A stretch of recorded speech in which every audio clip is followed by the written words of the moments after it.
Hey kids, do you know about the biggest boat ever built? Let's go back to a time when the rain came down and the animals came two by two.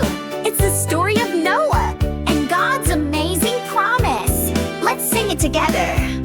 Noah heard God say, build a boat so wide, a giant ark where all can hide. He grabbed some wood, he grabbed some nails, he worked all day through stormy gales. God said build it, Make it tall and long, so strong. Bring your family and animals too, two by two. Noah built a big, big boat, float, float, float.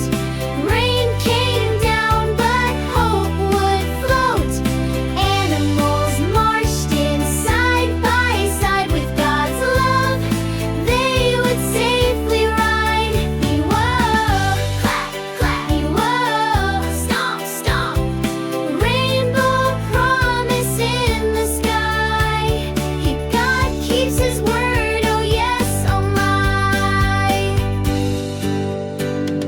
Lions roared and zebras danced. Bears and bunnies took their chance. Birds flew in from far away. God kept them safe, come what may. Thunder rumbled, skies grew gray, but Noah's ark would lead the way. For 40 days and 40 nights, the boat sailed on through stormy fright. Then one day